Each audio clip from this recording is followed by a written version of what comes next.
Disclaimer: our podcast is for entertainment only. We are not discrediting anyone who has had any of these paranormal encounters or believes them.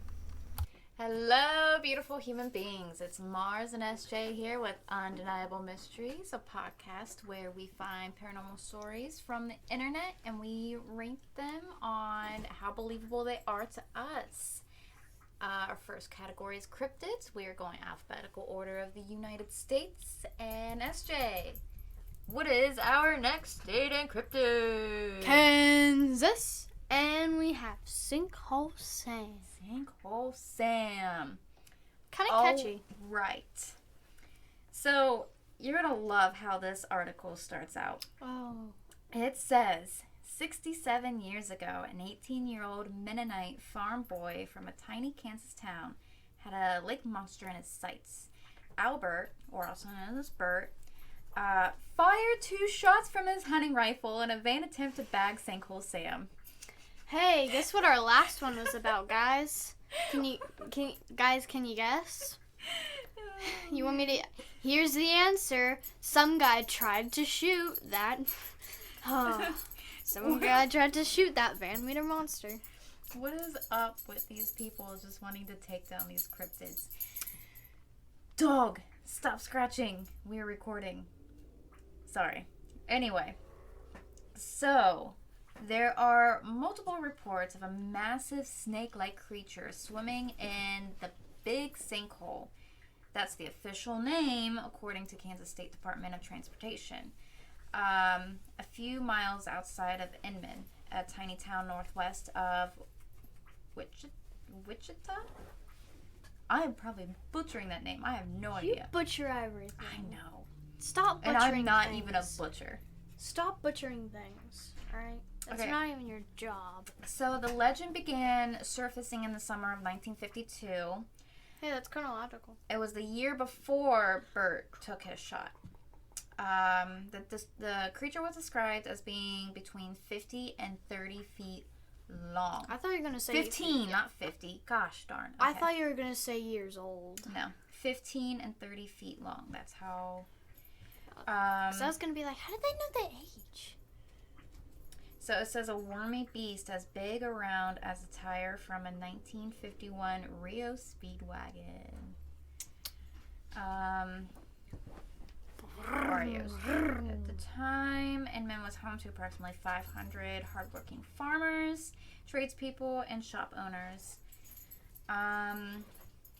So in 1952, a veteran Kansas newspaper columnist named Ernest Dewey traveled to Inman to sort it all out.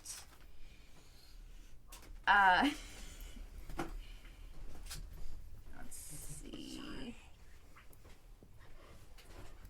So he had a writing career as a publicist who traveled and had a reputation for poking fun at local legends. So he once attributed UFO sightings to an airborne Kansas dragon. Ufology? What? UFO? He pokes fun of it. Oh. Yeah. So basically he just tries to this dude Dewey tries to basically debunk or just make fun of these legends from all around.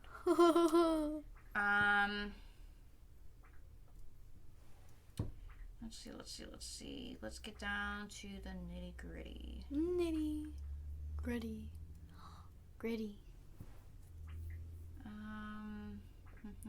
Kilogram. It's giving me all this information. I don't want all that. What is that thing? Why does it have a human face? Does it not say anything else about Dewey? Who's Dewey? Do we even have a face though? What the heck? Okay, so it talks about this Dewey guy poking fun at all these legends, but it doesn't really say much else about it. Well, maybe he's not the main character. Then why put him in? I don't know. Don't be asking me.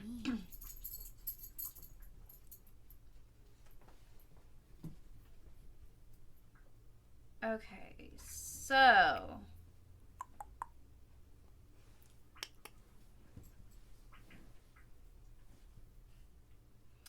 okay, so he basically brought all these monster hunters to Section 27, a square mile of land just southeast of Inman. The northeast corner of Section 27 is where you find the big sinkhole. And possibly a vegetarian lake monster. Possibly. So all of his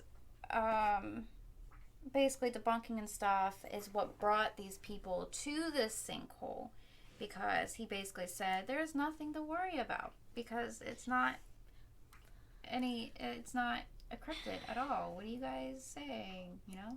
Oh yeah, that's your stereotypical beginning character that you see here. So there is a family who had farmed this plot of land since 1874.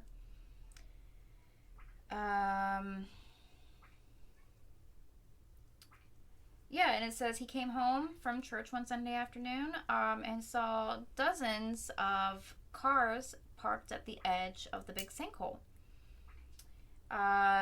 It says the folks were hoping to catch a glimpse of the 30-foot cryptid.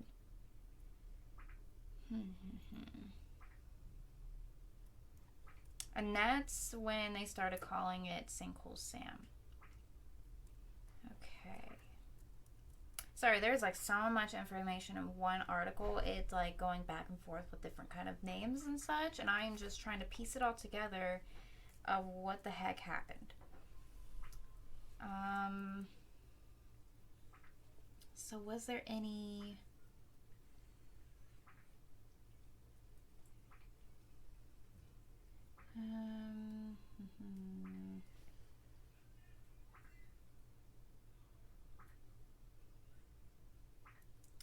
So it doesn't really say if that Bert guy really shot the monster or not. He claims he did, but others say that he didn't.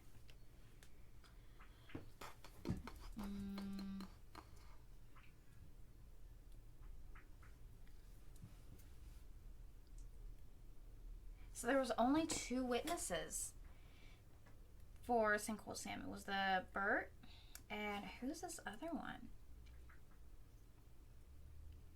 Reger? Is that how you pronounce it? Reger? Regehr. Reger? Where's his encounter? I don't think I read that. No, I don't remember hearing that name specifically. They didn't put it in this article, so I don't know who. Yeah, he's just a random guy. I found him on the streets and we're like, hey, do you know who Sinkhole Sam is? And he was like, yeah, I got an encounter with him. I love how they word these things sometimes. Because it says the only witnesses that were named in this newspaper were Bert and this dude named Reger. Both men are dead. That's how it says it in the article. Oh, yeah. Those 2 guys who saw Sinkhole Sam? Yeah. You know how you went to interview them? Well, they're dead. So sorry. Yeah, they kind of got taken by Sinkhole Sam because he didn't want any witnesses. I mean, that could be a reason. Or maybe he just died of old age. Or maybe he died for some other reason. So some people thought it was a hoax to bring in tourism, but these people say they saw Sinkhole Sam, and there is no other encounters except for those 2. That's what kind of sucks. I know.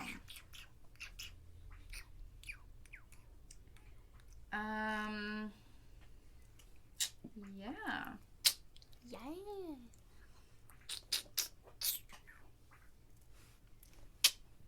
So what I take from this is it was a large snake-like cryptid that did not prey on humans or any kind of animal